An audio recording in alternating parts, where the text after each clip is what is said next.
Mahatma Gandhi London से दक्षिण Africa की यात्रा पर थे। उन्होंने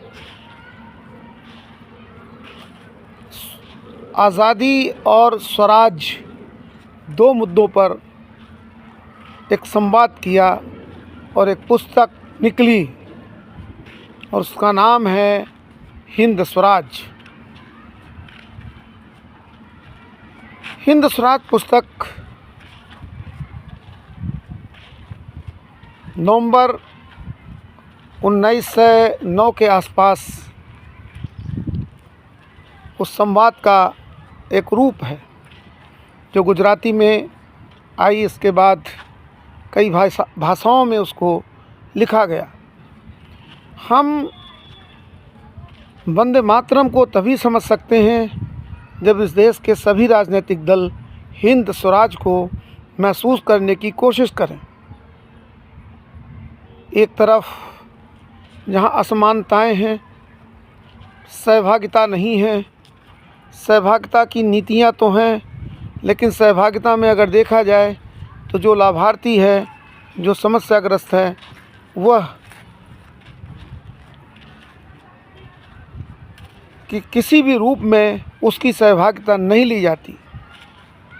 सहभागिता है किसकी? जनप्रतिनिधि और तंत्र की।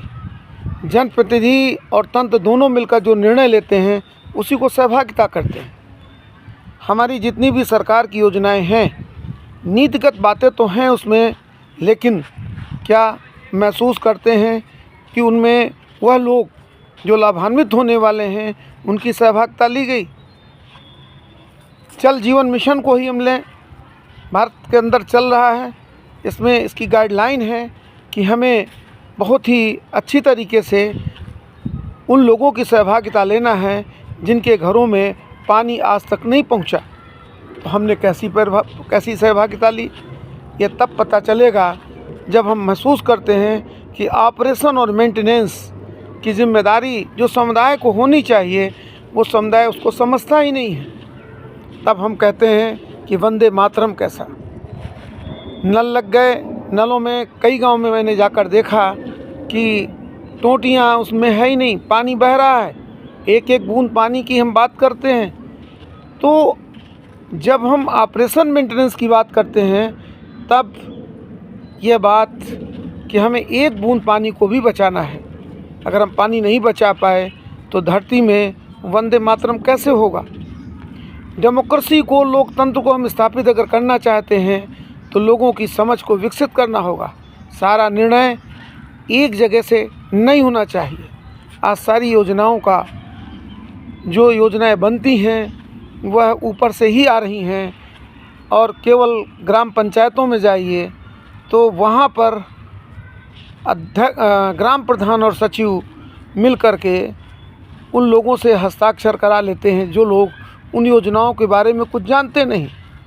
अब हमारे यहाँ एक बहुत महत्वपूर्ण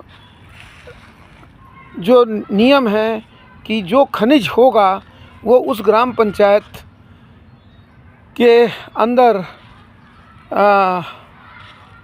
उसका निर्णय ग्राम पंचायत नहीं करेगी।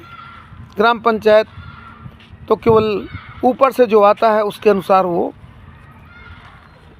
हस्ताक्षर करके भिजवा देती है।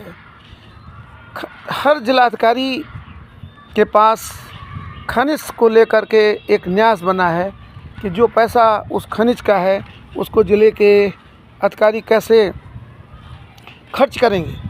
अब वहाँ भी देखा जाए उस न्यास में तो जिस पंचायत के अंतर्गत वो खनिज है उस पंचायत के अंदर जो बाल आपदाएँ हैं उन बाल आपदाओं के बारे में खनिज का पैसा कहाँ काम आता है, निर्णय कौन करता है? निर्णय वो न्यास में जो लोग बैठे होंगे वो कौन है? वो तंत्र के लोग हैं। कहीं सहभागिता नहीं है उन बच्चों की, उन माताओं की, उन लोगों की।